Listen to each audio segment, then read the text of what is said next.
Showtime, hey, baby. What you talking about? Showtime. Talk to me. Showtime. The biggest show for the NFL is the Super Bowl, a production that's become as much about glitz and glamour as gridiron glory, thanks in large part to television. Television created the Super Bowl. TV made the Super Bowl. About America's game, set against a backdrop that takes every Thanksgiving Day parade, every New Year's bowl game, and one-ups them. But the grand game with a worldwide audience that's nearing 1 billion had humble beginnings. The first Super Bowl or first AFL NFL championship game had 30,000 unsold seats, and it wasn't the game that we know today. In fact, those in attendance were asked to move to the center seats to make a better impression for the TV cameras. Cameras that were broadcasting the game on not one, but two networks. NBC and CBS both did the game. And this was a Solomon-like decision by Pete Rozelle, since for the first Super Bowl, NBC had the contract still in place for the AFL, and CBS had the NFL. So what to do? Both of you do it.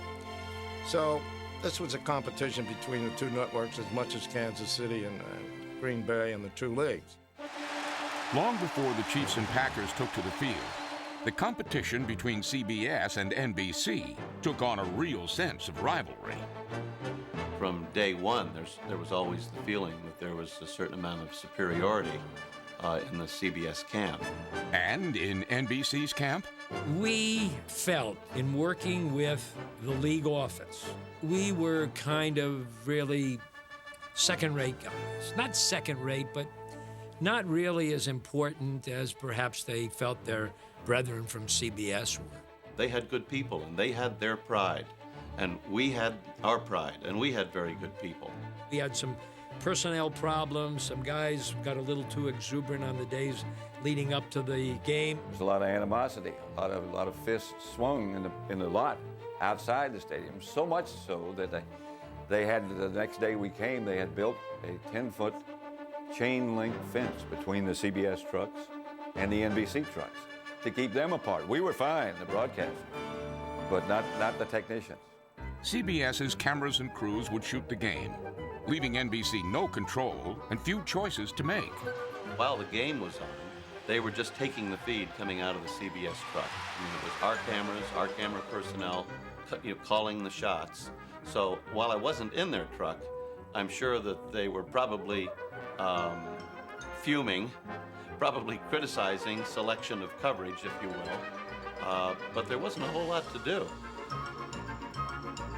Considering how little NBC did have to do, it's hard to explain their incredible blunder that occurred at the end of the halftime break. And boom, there's a kickoff. And all of a sudden, their flag's gone down, a whistle's blowing, and everything stops.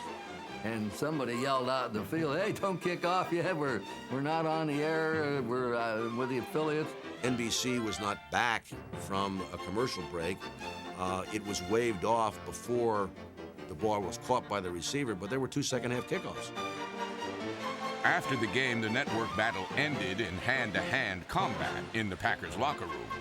And we have Ratterman for NBC, Summerall for CBS, and one microphone. And Pat has the microphone. And George Ratterman asks a question and goes to grab the microphone from Summerall.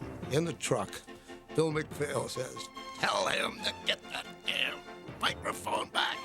So what you see on the screen is Pat Summerall smiling very nicely at George Ratterman while George is talking, and going this way with those big ham hands of his and pulling the microphone right back. It was quite a time, that first Super Bowl.